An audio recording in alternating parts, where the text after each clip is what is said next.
자, 오늘은 목요일입니다. 우리 일상과 가까운 생활 법률 이야기 함께 하는데요. 임대현 변호사와 함께 하겠습니다. 변호사님 안녕하십니까? 네, 안녕하세요. 예. 변호사님, 오늘이 이제 결혼하고 처음 맞은 어버이날입니다. 네, 맞습니다. 예. 어떻게 어떤 선물을 좀 하셨어요? 네. 저희 부모님과는요, 예. 지난 연휴에 식사하고 꽃 선물도 드렸고요. 네네. 그리고 이제 내일은 저희 장인 장모님과 식사 약속을 잡아놨습니다. 아유, 네. 그래요. 예. 싱글일 때하고는 많이 다르죠? 예, 마음가짐도 다르고요. 네. 네, 많이 다릅니다. 경제적으로도 좀 다른 것 같고. 오늘 저희 화목한 달톡방 주제가 뭐냐면요. 이 부모의 유전자, 우리 타겼다고 그러잖아요. 전라도 말로. 네네네. 우리 변호사님께서는 부모님에게 뭐가 좀 이렇게 유전자를 물려받은 것 같으세요? 저는 예. 어머님을 많이 물려받은 것 같은데요. 어머니께. 네, 특히 예. 어머니의 성격. 성격? 네, 많이 물려받았다. 그렇게 생각이 됩니다. 어. 주변에서도 어머니랑 많이 닮았다고. 꼭 닮았다. 네, 성격은. 네. 네. 좋은 쪽인가요? 좋죠. 그럼. 아니 그건 그 해석하기는 좀 다른 것 같으니까 제가 성격이 어떤 성격이냐 이건 제가 물어보지 않도록 하겠습니다. 네네. 이건 감사합니다. 개인의 어떤 네네. 프라이버시가 있기 때문에 자 오늘 그런데 약간 좀 무거운 얘기도 될 수 있을 것 같습니다. 가족과 관련된 기념일이 5월달에 참 많잖아요. 예. 그래서 오늘 가족과 관련된 일상에서 좀 필요한 법률관에 관련된 이야기를 해주신다고요? 네네. 네네네. 5월은요, 가정의 달인 만큼 5월에 어린이날, 어버이날도 있고요. 그리고 잘 모르시겠지만, 5월 10일은 올해로 시행 7년 차를 맞은 한부모 가정의 날이고요. 예. 또 11일은 입양의 날이기도 합니다. 예. 그리고 25일은 실종 아동의 날이고요. 이렇게 5월은 가족이란 가치가 더욱더 강조되는 시기다 보니까요. 이런 날들이 많이 있고요. 또 이런 시기에는 가족 간의 갈등이 생기기도 하고 법의 도움이 필요한 순간도 있습니다. 네. 그래서 오늘은 가족법과 관련된 분쟁을 중심으로요. 또 판례, 사례 중심으로 한번 이야기해 보려고 합니다. 가족이란 게 진짜 누구보다 가까운 건 맞아요. 그런데 뭔가 좀 분쟁으로 얽히잖아요. 그러면 진짜 남보다 더 무서운 사이가 되는 것 네네. 같아요. 이 가족법이라는 게 그러면 주로 어떤 내용들을 많이 다루고 있습니까, 현재? 예, 이 가족법은 우리 법률 중에서 이 민법 제4편과 5편을 말하는데요. 네. 주로 혼인과 이혼 같은 가족 구성원 간의 법적 관계, 또 그뿐만 아니라 양육비와 부양 의무, 그리고 또 상속 문제, 다양한 것들을 다루고 있습니다. 예. 사실은 분쟁이 있지 않더라도 우리 삶과 밀접한 영역이라고 할 수 있죠. 네네. 특히 이 가족법이 사람 간의 감정을 다루는 그런 법 영역이기 때문에 아무래도 더 구체적인 사건들을 들여다봐야 되고요. 또 현실에서는 어떻게 적용이 되는지 이것은 사회적 변화도 반영이 되는 만큼 이 판례가 어떻게 변하는지를 잘 보는 것도 중요합니다. 사회적 변화에 따라서 이제 판례가 어떻게 바뀌는지 이걸 좀 봐야 된다라고 얘기를 해주셨는데 그만큼 어떤 시대를 잘 반영을 하고 있다라고 봐야겠네요. 네, 가족법 맞습니다. 자체가. 네네. 네. 첫 번째 어떤 사례부터 저희가 살펴볼까요? 첫 번째로는요, 잘 알고 계실 수 있는데요. 바로 사실혼에 관한 것입니다. 사실혼. 예, 네. 법률에서 사실 사실혼을 명시적으로 표기하고 있진 않습니다. 예. 예, 근데 대법원에서는요, 수년 동안 사실상 부부로 살고는 있고, 혼인신고를 하지 않았더라도, 혼인의 의사와 또 혼인 생활의 실체가 있으면 이것을 사실혼으로 보고 보호를 하고 있다. 이렇게 보시면 되겠습니다. 그러니까 사실혼 관계도요, 이혼처럼 종료가 되면 위자료 청구도 할 수 있고 재산 분할도 받을 수가 있는 거죠. 그런데 단순히 같이 사는 것만으로 인정되는 게 아니고요.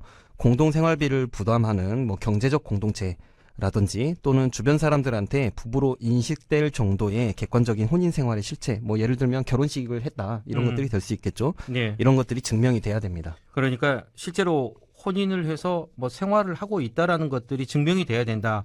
경제적 공동체라든지 아니면은 같이 밖에 나가서 밥을 먹는다든지 그런 일상생활에서 같이 이렇게 지내고 있다라는 게 증명이 돼야 된다는 건데. 자, 이혼에 관련돼서는 좀 이야기가 많이 있을 것 같고 판례가 정말 많이 있을 것 같습니다. 네네. 좀 실제로는 어떻습니까? 정말 이혼과 관련된 사례는 네. 너무 다양하고 많습니다. 그럴 수밖에 없을 것 네. 같아요. 예. 다 소개드리기가 어려운데요. 네. 네, 그 중에서 이혼 사유도 법률에서 여러 가지를 정하고 있는데 그 중에 이제 민법 제 840조 제 3호와 6호에서는요. 배우자로부터 심히 부당한 대우를 받았을 때 그리고 혼인을 계속하기 어려운 중대한 사유가 있을 때 이혼을 할 수 있다. 이렇게 정하고 있습니다. 예. 여기서 말하는 심히 부당한 대우에는요. 신체적인 폭력뿐만이 아니고 지속적인 폭언, 무시 같은 정서적인 학대도 포함이 되는데요. 예. 이 과거에는 신체적 폭력과 같은 명백한 가정 폭력에 비해서 언어적, 정신적 학대가 이혼 사유로 명확하게 인정되지 않은 때도 있었습니다. 네. 하지만 지금은 대법원에서 여러 차례 반복적, 지속적 학대 행위로 이전의 관계가 회복될 수 없다면 이혼을 인정할 수 있다. 그러니까 더 이상 회복되기 어렵다. 이렇게 보고 있습니다. 예. 뭐 예를 들면요.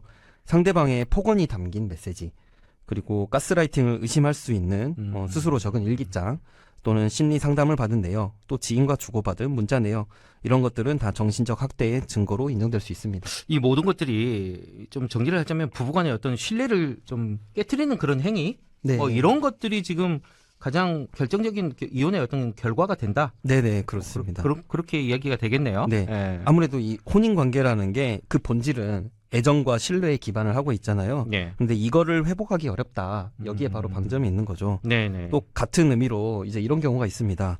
배우자가 다른 이성과 자주 연락하고 또 심지어 단둘이 여행도 다녀왔는데 육체적인 관계는 없었다. 이렇게 주장을 하면서 나는 네. 이혼할 수 없다. 이런 경우가 있거든요. 예. 그런데 법원에서는요. 배우자의 신뢰를 깨뜨릴 정도로 감정적, 정서적인 외도도 부정행위다. 그래서 이혼 사유에 해당한다. 이렇게 인정을 하고 있습니다. 그런데 또 주의하셔야 되는 게 이 부정행위나 혼인을 계속하기 어려운 중대한 사유를 원인으로 이혼을 하시는 경우에는요. 네. 이 사실을 안 날로부터 6개월, 그리고 그 사유가 발생한 날로부터 2년 안에 소를 청구하셔야 됩니다. 야, 이걸 안 날로부터 6개월, 그 사유가 발생한 날로부터 2년이라고 얘기하셨는데 이것도 참 애매하네요. 네. 예. 그리고 좀 우자고 하는 소리입니다만은 혼인 관계의 본질이 애정과 신뢰라고 하셨는데 네. 이거 살다 보면은 꼭 애정이 아닐 수도 있습니다. 아, 그런가요? 저는 예. 아직 애정과 신뢰가 맞는 것 같습니다. 그렇지만 이제 제 나이쯤 되면은 동료애라든지 우정으로 살 수도 있습니다. 이거 정말 우자고 하는 소리고요. 예. 자, 부부 관계를 유지하고 있어도 부부라고 볼 수 없는 사이들이 있습니다. 이제 이거 부모 자식 간에도 마찬가지일 것 같은데 가족 간의 갈등이 심한 경우에 이 상속에 관련돼서도 참 이렇게 많은 것 같아요. 이 판례들이. 네. 어떻습니까? 네. 예, 일단 상속은요, 법률상 혼인을 기준으로 하고 있기 때문에 앞서 말씀드린 사실혼 배우자는 상속에서 제외가 됩니다. 그리고 직계 비속, 직계 존속, 배우자라면 상속인으로서 권리를 행사할 수 있는데요. 또 유류분 제도를 통해서요, 최소한의 상속분도 보장받을 수가 있습니다. 예. 그러니까 예를 들어서 유언장에서 콕 집어가지고 나는 장남에게만 내 재산을 다 주겠다. 이렇게 유언을 하셨다 하더라도요. 다른 자녀가 법정 상속분의 일부분은 유류분으로 청구를 할 수가 있습니다. 예. 상속이 불합리하다 생각이 되면 유류분 청구 소송도 할 수가 있고요. 네. 그런데 이 가족 간의 의무를 저버린 사람에게 상속권을 줘야 되냐. 꽤 오랫동안 논란이 됐었습니다. 예를 들어 연락을 하지 않고 오랫동안 부양 의무를 저버린 자녀가 상속을 받을 자격이 있냐. 또는 아이에게 학대를 하거나 유기한 부모가 상속권을 주장할 수 있겠냐, 이런 것들인데요. 지난해 해당 문제에 대해서 헌법재판소가 판단을 했는데 헌법 불합치 판단을 했습니다. 해석하자면 국민의 법 감정에 반하는 유류분 제도를 다시 입법해라라고 한 것입니다. 네네. 그게 이제 우리 청자 여러분들도 이제 기억을 하실 것 같은데 지금은 이제 고인이 됐지만 가수 구하라 씨 이 상속 분쟁이 좀 이런 경우에 해당하는 거죠? 예, 맞습니다. 말씀하신 경우처럼 피상속인이 미혼이고 자녀가 없는 경우에는요. 상속의 2순위인 직계존속, 그러니까 부모님이 상속인이 되는데요. 네. 그동안은 부모님이 이혼을 했더라도 자녀와 혈족 관계에는 영향이 없다 보니까 생존해 있는 부모 모두가 상속인의 자격을 부여받았습니다. 네. 그런데 지난해 헌법재판소에서 헌법 불합치 결정을 하면서 이런 부분들의 개선의 필요성을 이야기한 거죠. 예. 이른바 구하라법이 국회를 통과했고요. 내년 1월에 이제 새로운 법률이 시행될 예정입니다. 따라서 이혼 후에 왕래가 없었던 부모가 자식이 사망한 후 재산 분할을 요구한다든지 예. 보험금을 받아가는 이런 경우는 줄어들 걸로 보입니다. 예. 유류분 제도 기준도 이처럼 다양한 판례나 입법으로 계속해서 다듬어지고 있습니다. 자식이든 부모든 이런 경우도 있을 것 같아요. 연락이 이제 끊겼어요. 그래서 그 부양 의무를 좀 다하지 않았을 때 네. 어떻게 좀 대처를 해야 될까요? 예. 가령 부모가 생계가 곤란할 때 부양을 거절하고 방치하는 그런 안타까운 사례 더러 볼 수 있는데요. 하지만 부모 자식 간에 우리가 천륜이라고 하는데 그것뿐만 아니라 이 법적인 부양 의무도 있습니다. 예, 예. 그러니까 연락이 끊겼다 하더라도요. 부양 의무 자체가 사라지는 건 아니죠. 네. 그래서 부모는요. 자녀에게 부양 청구 소송도 할 수가 있습니다.